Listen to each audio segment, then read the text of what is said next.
মাস, রহমতের মাস, নাজাতের মাস। রমজানে আমি তারাবির নামাজ আদায় করেছি, কবুল হইল কিনা আমার ভেতরে পেরেশানি চলতেছে। কারণ যেইভাবে নামাজ আদায় করা দরকার ওইভাবে তো আমি নামাজ আদায় করতে পারি না। কেমন নামাজ আদায় করা দরকার? বলে আন তা'বুদাল্লাহা কাআন্নাকা তারাহ ফাইন লাম তাকুন তারাহ ফাইন্নাহু ইয়ারাক। বান্দা, তুমি নামাজে যখন দাঁড়াও এমন অন্তর তৈরি করে দাঁড়াও যে তুমি আল্লাহকে দেখতেছো। আল্লাহকে দেখে দেখে তুমি নামাজ আদায় করতেছো। যদি তোমার অন্তর এতটা দুর্বল, আমল এতটা দুর্বল, ঈমান এতটা দুর্বল যে আল্লাহকে দেখার মতো পাওয়ার নাই, তাহলে তুমি এতটুকু মনে করো, যদিও আমি আল্লাহকে দেখি না, তবে আল্লাহ তোমাকে আমাকে তাকায় দেখতেছেন। আমি এখন নামাজে দাঁড়ায় গেছি, আমার মাওলার সামনে আমি দাঁড়ায় গেলাম। আমি এখন মাওলার সামনে দাঁড়ানো। আমি এখন আমার অন্তরের কি হালাত কেউ দেখে না, আমার আল্লাহ সব দেখতেছেন।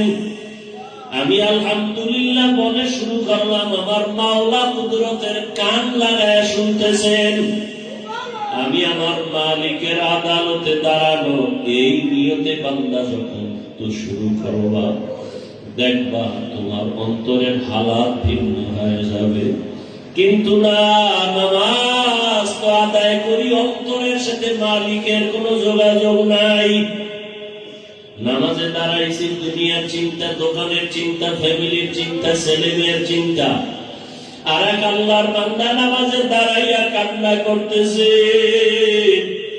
নামাজের পরে বান্দাকে বলা হলো, বান্দা তুমি নামাজে দাঁড়ায় কাঁদলা কেন?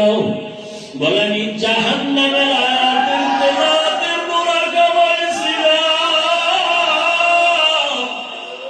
আমি নামাজে দাঁড়াইয়া আমার গুনাহের কথায় ভয়ে পড়েছি। আরে যেই নামাজে আমাকে জাহান্নাম থেকে মুক্তি দিবে, সেই নামাজ আমি পড়তে পারলাম কিনা?